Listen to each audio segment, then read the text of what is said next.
a regime that is expected to see greater commercial use of GM crops around Europe.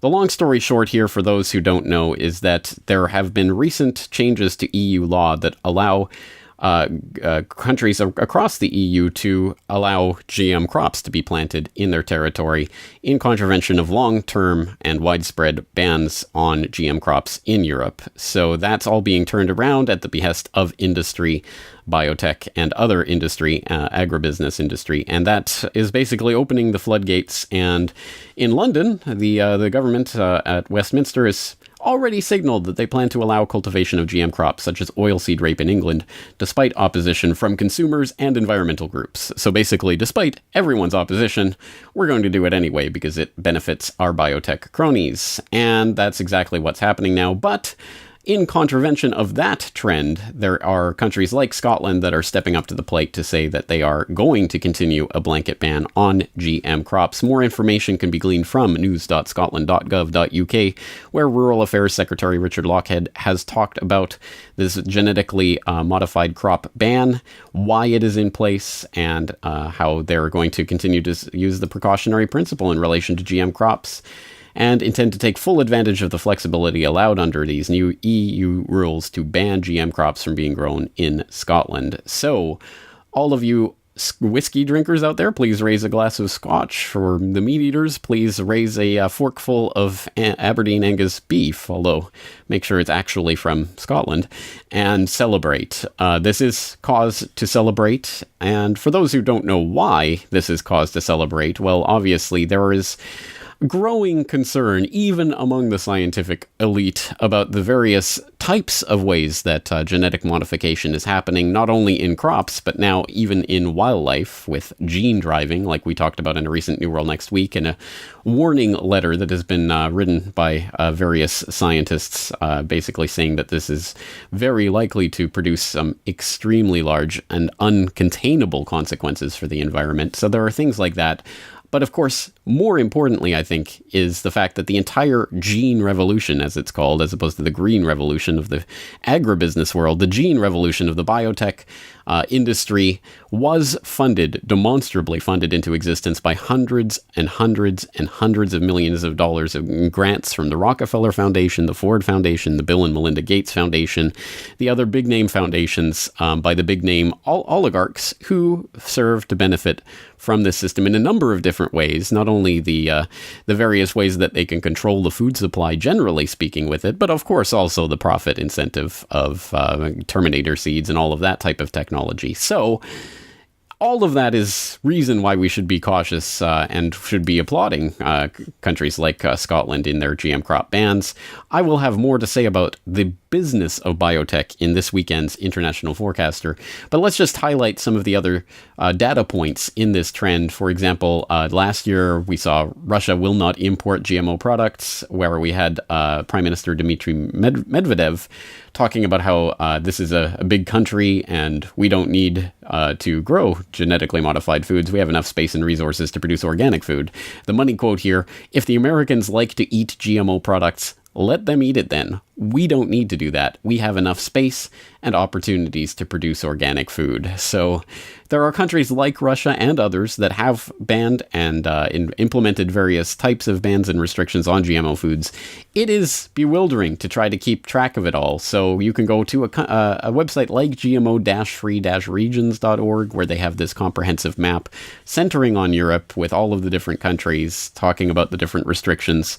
So for example, excuse me, if you click on Portugal, you can find the 3 regions that have declared themselves GMO-free and the 27 municipalities all over Portugal that have passed GMO-free declarations, and you can find information and maps and links to actual institutions and legislation. Really quite a comprehensive list of information here for all of these countries, including some not in Europe, like the United States, although humorously enough, if you click United States, you get this page is not available. But I think that's just an error on their menu there. In fact, if you go to America's United States, you can find the information for the US here. Some of this information seems a bit dated. There's a GMO-free Europe 2015 map that might be better at this, but one resource on this page that I found exceptionally handy was this biosafety scanner, which I am just finding as a result of looking at this information today. And this is an extremely comprehensive list of things that you can search. So for example, if you want to select something like canola and you look at a region like North America and you look at my home and native land of Canada and my home province of Alberta and press submit, you can find out that 96.4% of canola in Alberta is GMO. And you can look at all sorts of data here, authorization, compulsory labeling, product type.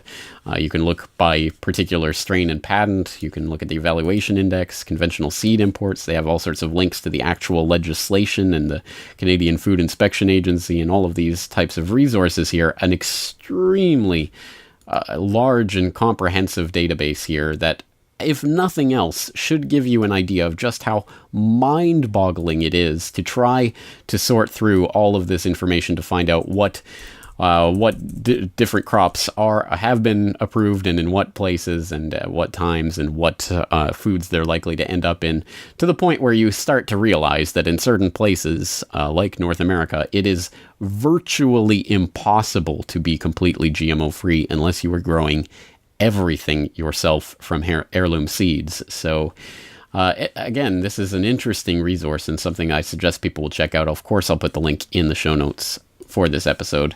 But basically, this all stems from that winning video that I posted the other day, talking about winning and positive trends, positive developments, good news stories. We had, I'm happy to report, dozens and dozens and dozens of comments from different users with dozens and dozens and dozens of links to different stories, people talking about their own personal experiences, trying to spread this information to others and finding people to be increasingly receptive to this information now. We have some counterintuitive examples of people pointing out bad things that are happening and how that can actually be a flip side good, because the more tyrannical these governments get, the more people and the quicker people around them wake up. So we saw, for example, some talk about SB 277 in California, I believe it is, and other legislation. So lots of things going on all around the world to celebrate, to applaud, to be thankful for, to be positive about. But this particular story caught my eye. I like the specificity of it and the fact that it is part of an important and long-term trend that we need to support. I mean, obviously, there's still a lot more work that needs to be done on the GMO front. So my hat's off to Info9 for providing this story, as well as Sal Jorge also provided a link to this story, and I is Bloke also provided a link to this story. All three of them providing different links to the same news story. So all three of them will be declared the co-winners of this contest. Again, I appreciate every single comment that came in from every single user. And I really do suggest that you check out that thread if you haven't yet done so. A big pat on the back to everyone who participated in it. All of you are winners, but in a more literal, real sense, Info9, Sal Jorge, and I as Bulk are the winners of the contest. So I will get in touch with them about their winning Corbett Report DVD.